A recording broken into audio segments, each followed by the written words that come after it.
आपने न्यूज़पेपर में देखा होगा और न्यूज़ चैनल में देखा होगा, सोशल मीडिया पे देखा होगा कि राहुल गांधी इस बार 2 सीट से लड़ने वाले हैं। तो सवाल सब उठा रहे हैं, क्या अमेठी से जीत डर गए हैं वो? क्या अमेठी जो सीट है जहां से राहुल गांधी लगातार जीत कर आए हैं और गांधी परिवार से लोग जीत कर आए हैं, या गांधी परिवार के छत्र छाया में जो रहते हैं वो जीत कर आए हैं, तो क्या अमेठी से अब राहुल गांधी को डर लगने लगा है? ये सवाल उठा रहे हैं। अगर ये है तो हम अगला कहां पर वो लड़ रहे हैं, क्योंकि राहुल इस बार केरल के वायनाड लोकसभा सीट से भी इस बार लड़ेंगे। तो 2 सीट से लड़ेंगे। 2014 में सिर्फ अमेठी से लड़े थे, इस बार 2 सीट से लड़ेंगे। क्यों? क्योंकि बहुत लोग कह रहे हैं कि उनको स्मृति ईरानी जी से डर लगने लगा है। स्मृति ईरानी 2014 में राहुल गांधी के खिलाफ लड़े थे, हार गए थे, लेकिन जो कांटे की टक्कर एक तरफ की आप कह सकते हैं हुआ था वहां पर। तो क्या इस बार उनको डर है कि स्मृति ईरानी जीत सकते हैं अमेठी, इसलिए राहुल गांधी वायनाड जा रहे हैं? सोशल मीडिया पे देखेंगे तो बीजेपी सपोर्टर सब यही कह रहे हैं और बहुत सारे चैनल पे एंकर भी कह रहे हैं कि राहुल भाग रहे हैं। यह भी बात छेड़ी गई है कि हो सकता है स्मृति ईरानी उनका पीछा करे और वायनाड तक पहुंच जाए और वहां पर भी राहुल को हराने में लग जाए। लेकिन एक बार हम डेटा देख लेते हैं, आंकड़े देखते हैं, क्योंकि कोई भी चीज समझने से पहले आंकड़े देखना जरूरी है। 2009 में राहुल गांधी को कितने वोट मिले थे? आप देखिए, 2009 में राहुल गांधी को 71.8%, यानी कि 72, लगभग 72, हर 100 वोट में से 72 वोट राहुल गांधी के लिए गिरे थे। और बीजेपी नंबर 4 पार्टी हो गई थी, सिर्फ 5.8% वोट बीजेपी को मिले थे, यानी कि हर 100 में से सिर्फ 6 वोट बीजेपी के लिए गिरे थे। नंबर 2 पे बीएसपी थी। 2014 में जाकर क्या हुआ? राहुल का वोट घट गया। राहुल जीत जरूर गए, लेकिन सिर्फ 46.7%। आप देखिए, 100 में से 72 वोट जहां बीजेपी को राहुल को मिल रहे थे, अब 50 वोट भी नहीं मिले, सिर्फ 47 वोट 100 में से राहुल गांधी को। स्मृति ईरानी स्टार कैंडिडेट के तौर पर बीजेपी की तरफ से आए और 34.4% वोट ले गए। याद रखिए, 2014 ये मोदी लहर है, एंटी कांग्रेस वेव और मोदी वेव दोनों एक साथ आकर राहुल का वोट शेयर 72% से जाकर 47% पर गिर गया। ये बदलाव कितना है? एक बार हम कैलकुलेट करते हैं, बदलाव कितना है, गिरा कितना था? राहुल का वोट लगभग 28% गिरा था, यानी कि हर 100 वोटर में से जिन्होंने वोट डाला, 28 लोग राहुल से हटकर लगभग बीजेपी की तरफ चले गए, यानी कि स्मृति ईरानी की तरफ चले गए। यहां पर 28.1% वोट अगर घटा है, बीजेपी का बिल्कुल उतना ही 28.5% वोट बढ़ा है। इस वक्त याद रखिएगा, एक सेकंड यहां पे रुके, 2014 में बीएसपी भी लड़ रही थी और साथ में आम आदमी पार्टी ने कुमार विश्वास को वहां पर खड़ा किया था राहुल गांधी के खिलाफ। कुमार विश्वास लगभग 27,000 वोट लेकर निकले थे, 25,000 के आसपास वोट। आप देखिए कि राहुल गांधी लगभग 1 लाख वोट से जीते, उससे पहले वो 3,70,000 वोट से जीते थे। सिर्फ 1 लाख वोट का फासला था। और याद रखिए कि वहां पर बसपा और आम आदमी पार्टी दोनों थी जिन्होंने कैंडिडेट खड़े किए थे, और दोनों के लगभग मिलाकर 55,000 के 52 से 55,000 वोट वहां पर थे। 1 लाख का गैप और 55 से 52,000 वोट स्मृति ईरानी को नहीं पड़े थे उस वक्त। तो अगर वो पड़ जाता तो आप जानते कि गैप और भी कम हो जाता। 2017 का हम डेटा देखते हैं। जितने भी अमेठी में सीट हैं, अमेठी में भी जो असेंबली सेगमेंट है, उनका वोट हमने जोड़ा है। और इसको एक सेकंड रुक के हम ये समझा देते हैं, हम कांग्रेस प्लस क्यों, एक सेकंड यहां पे रुकते हैं। कांग्रेस प्लस क्यों? क्योंकि इस बार 2019 में उस वक्त सपा बसपा का गठजोड़ नहीं था, सपा और कांग्रेस का गठजोड़ था। सपा और बसपा अलग से लड़े थे, लेकिन इस वक्त सपा और बसपा का जो गठजोड़ है वो अमेठी और रायबरेली दोनों, जहां पर राहुल गांधी और सोनिया गांधी खड़े होंगे, वहां पर कैंडिडेट नहीं लगा रहे। आम आदमी पार्टी कैंडिडेट लगा रही है या नहीं, ये भी अभी पता नहीं चला। अगर हम जोड़ दे, कांग्रेस, सपा, बसपा, आरएलडी का वोट जोड़ दे, तो कितना वोट होता है? 57.3%। यानी कि जो राहुल गांधी को मिले थे 2014 में, उसकी तुलना में 10% ज्यादा वोट कांग्रेस सपा बसपा की तरफ। अगर ये सारा वोट एक साथ हो जाए तो 10% वोट इस गठबंधन को मिलेगा। याद रखिएगा, सिर्फ अमेठी में सपा बसपा कांग्रेस को सपोर्ट कर रही है एक तरीके से। बीजेपी का वोट कितना बड़ा है? मैंने आपको बताया था लगभग 34.5% वोट था। यहां पर 5 के 5 असेंबली सेगमेंट में बीजेपी आगे हैं, क्योंकि बसपा सपा का जो टोटल वोट है वो ज्यादा है। कांग्रेस बसपा सपा का टोटल वोट वहां पर ज्यादा है, लेकिन बीजेपी से अलग अलग जब लड़ी थी तो कम है। तो 5 के 5 असेंबली सीट जो है यहां पर वो बीजेपी के हाथ है। 27% वोट बीजेपी के लिए है, यानी कि 2014 से भी ज्यादा है। और यहां पे स्टार कैंडिडेट दोनों तरफ नहीं है। याद रखिएगा, राहुल गांधी अगर लड़ेंगे तो ये थोड़ा सा बढ़ सकता है, लेकिन ये भी हो सकता है कि जो स्मृति ईरानी लड़ेंगे तो ये भी बढ़ सकता है। ये याद रखिएगा, क्योंकि दोनों का मिला के यहां पे 94% वोट है। किसका बढ़ेगा उस पर तय होगा कि अमेठी में कौन आगे निकलेगा। आगे चलते थोड़ा सा और भी हम आपको दिखाते हैं कि वायनाड जो लोकसभा सीट है, जिसको कहा जा रहा है कि राहुल गांधी के लिए ये सेफ सीट है, इसलिए अमेठी छोड़कर वो भागे हैं वायनाड। वायनाड में कांग्रेस के 2014 में कितना था? कांग्रेस के पास वायनाड में 2014 में 41% वोट था। सीपीएम नंबर 2 पार्टी थी। कितना था सीपीएम के पास? लगभग 39% वोट। आप देखिए गैप बहुत कम है यहां पर, सिर्फ 2.3% का गैप है यहां पर। और बीजेपी के 8.8% वोट बीजेपी को मिला था। बीजेपी एक डिस्टेंट थर्ड पार्टी यहां पर थी 2014 में। मैंने क्या किया है, 2016 में केरल में जो इलेक्शन हुए थे वहां पर 6 असेंबली सीट वायनाड के अंडर आते हैं, और केरल में जो 2016 है उसका मैंने ऐड किया है। इस बार एक चीज याद रखिएगा कि केरल में कांग्रेस और सीपीएम अलग अलग नहीं लड़ती है, गठबंधन में लड़ती है। लेफ्ट डेमोक्रेटिक फ्रंट और यूनाइटेड डेमोक्रेटिक फ्रंट, यूडीएफ और एलडीएफ। तो ये जो आप देख रहे हैं ये यूडीएफ का वोट है, ये जो आप देख रहे हैं ये एलडीएफ का वोट है। बीजेपी का भी गठबंधन है, इसमें इंडिपेंडेंट भी एक दो हैं यहां पर, जैसे कि सुल्तान बथेरी जो सीट है वहां पर इंडिपेंडेंट को सपोर्ट किया था, जो सबसे ज्यादा वोट लेकर आए थे बीजेपी के लिए इन 6 कंस्टिट्यूएंसीज में। यहां पर कांग्रेस का वोट बड़ा है, 41 से जाकर 44.7%, लगभग 45। लेकिन सीपीएम का भी वोट बड़ा है, जहां पे हमने देखा था 38.9% था, वहां पर 43.1%। बीजेपी का क्या हुआ? 8.9%। अब हम बदलाव देखते हैं, बदलाव क्या हुआ है 2014 में वायनाड और 2016 में जाकर क्या बदलाव। कांग्रेस यानी कि एलडीएफ का वोट 3.5% बढ़ा है, लेकिन यूडीएफ एलडीएफ यानी कि सीपीएम का वोट 4.2% बढ़ा है, ज्यादा बढ़ा है। बीजेपी का लगभग वहीं का वहीं रहा है, सिर्फ 0.1% बीजेपी का वोट बढ़ा है, जहां पर इंडिपेंडेंट भी शामिल हैं। बदलाव अगर हम देखें, मैंने आपको दिखाया। अब हम देखते हैं कि कौन सा सेफ सीट है।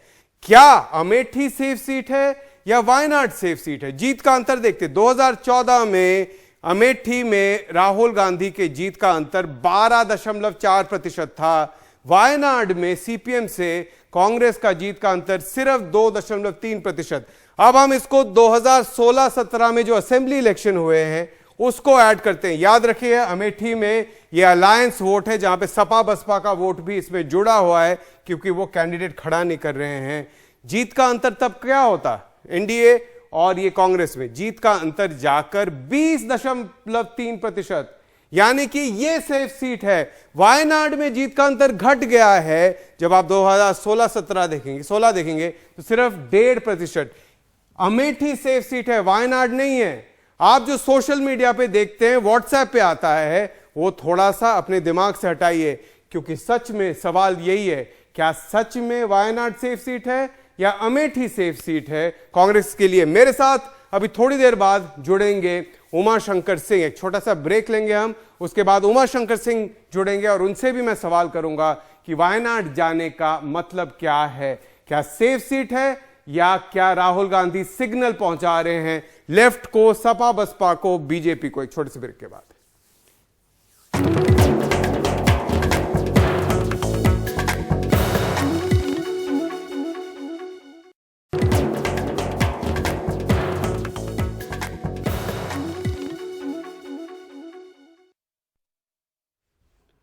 अगर अमेठी में राहुल गांधी लड़ रहे हैं तो वायनाड में भी इस बार लड़ेंगे। और सवाल ये है, जो आपको चैनल बता रहे हैं, जो आपको व्हाट्सएप और सोशल मीडिया में बताया जा रहा है कि राहुल गांधी डर के मारे एक सेफ सीट वायनाड पे जा रहे हैं, मैंने अभी आंकड़े आपको दिखाए। जी नहीं, वायनाड सेफ सीट नहीं है। सेफ सीट राहुल गांधी के लिए अभी भी अमेठी ही है।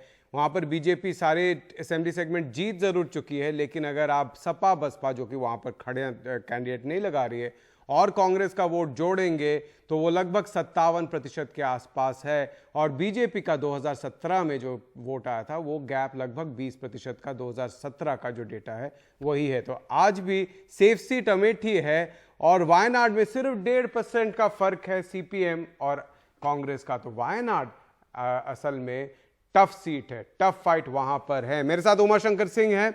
उमा कांग्रेस को कवर कर रहे हैं बहुत सालों से। उमा, एक बात लोग कहते हैं वहां पर कि बीजेपी 5 असेंबली सेगमेंट जीत चुकी है। अगर सपा बसपा ने किसी तरीके से वहां पर ग्राउंड लेवल पर राहुल गांधी को सपोर्ट नहीं किया या वहां पर एंड में जाकर कोई कैंपेनिंग नहीं किया या ग्राउंड लेवल पर बीएसपी के लोग बीजेपी की तरफ गए, तो राहुल गांधी को अमेठी में प्रॉब्लम हो सकता है। आपका ग्राउंड रिपोर्ट क्या कहता है?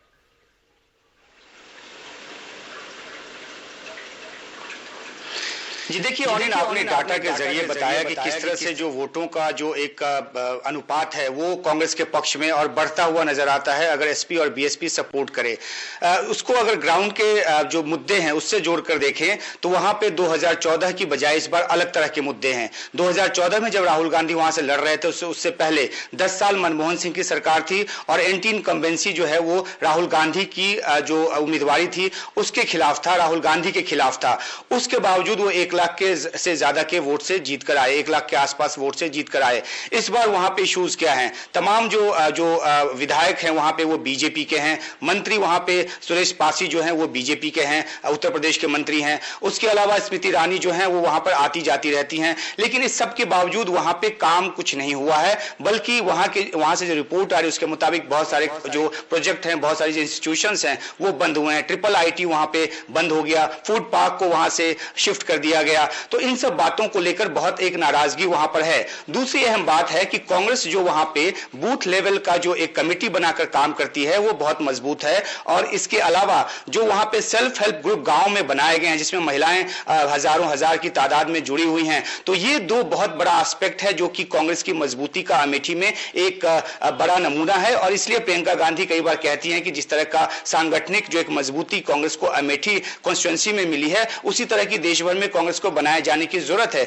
तो जो आपका डाटा और जो जमीन के जो मुद्दे हैं वो दोनों जुड़ जाते हैं तो कांग्रेस के पक्ष में वहां पे हवा और ज्यादा बनती नजर आ रही है। इसलिए आपने सही कहा कि जिस तरह से एक नैरेटिव खासतौर पे बीजेपी की तरफ से बनाने की कोशिश हो रही है कि राहुल गांधी अमेठी छोड़कर भाग रहे हैं, असल में वो ग्राउंड के मुद्दों को अगर वहां पे जाकर देखें तो वैसी स्थिति नहीं है। और जहां तक वायनाड की बात है, जैसा कि आपने बिल्कुल आंकड़ों के जरिए समझाया, मार्जिन वहां पे बिल्कुल कम है। और जो कांग्रेस पार्टी की कल प्रेस कॉन्फ्रेंस हुई थी उसमें बार-बार इस बात पे जोर देकर कहा गया था कि क्योंकि ये ट्राइजेंक्चर है, क्योंकि कर्नाटक, तमिलनाडु और केरल तीनों ही स्टेट इकाई की तरफ से, कांग्रेस की स्टेट इकाई की तरफ से राहुल गांधी के पास अनुरोध आया था कि वहां की किसी सीट से वो लड़े।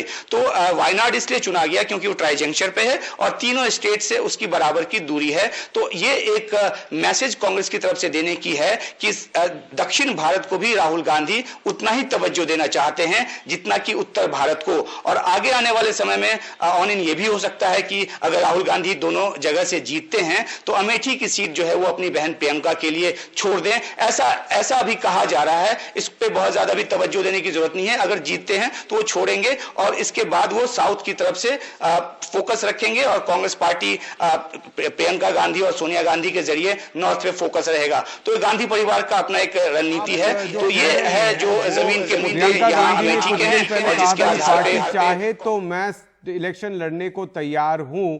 और लोगों ने सवाल पूछा था अगर आप पार्टी चाहेगी, क्या पार्टी नहीं चाहती है, और अगर चाहती तो अभी तक अनाउंस क्यों नहीं हुआ।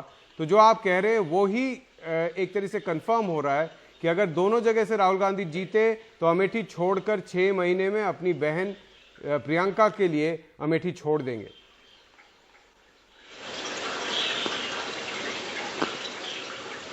जी बिल्कुल, और इसी तरह की जानकारी मिल रही है। और जहां तक प्रियंका के बनारस से लड़ने की बात है तो कई तरह की चर्निंग पार्टी के भीतर अभी चल रही है। और ये बात पहले भी एक बार साफ हुआ है कि अगर प्रियंका गांधी किसी एक कॉन्स्टिट्यूंसी पे अभी फोकस करती हैं जहां से वो लड़ाई लड़ेंगी, तो उसके बाद जो उनके पास और 39 कॉन्स्टिट्यूंसी पूर्वी उत्तर प्रदेश की बची रह जाएगी, उस पर शायद वो उतना फोकस न कर पाए। तो जो हमारे सूत्र हैं वो ये बताते हैं कि इस बार प्रियंका का अभी लड़ना तय नहीं है। और अगर ऐसा कुछ फैसला लिया जाता है, क्योंकि बहुत सारे नाम आ रहे हैं कि बनारस से कौन लड़ेगा, सीधा क्या प्रधानमंत्री मोदी को हेड ऑन लेने की जरूरत है, या फिर कांग्रेस अभी अपना सांगठनिक तौर पर मजबूत करे, क्योंकि वो 2022-2024 की लड़ाई भी आगे चलकर देख रही है। तो क्या एक टोकनिज्म के तौर पर प्रियंका गांधी को बनारस से खड़ा कर दिया जाए, या उनको प्रदेश में रहकर संगठनात्मक मजबूती के दिशा में काम करने के लिए एलडीएफ को, लेफ्ट को भी एक संकेत दिया जा रहा है कि उनके नंबर उतने नहीं आएंगे, इसलिए कांग्रेस उतना लेफ्ट पे नहीं डिपेंडेंट है, इससे ज्यादा बेहतर है सपा बसपा पर डिपेंड करे।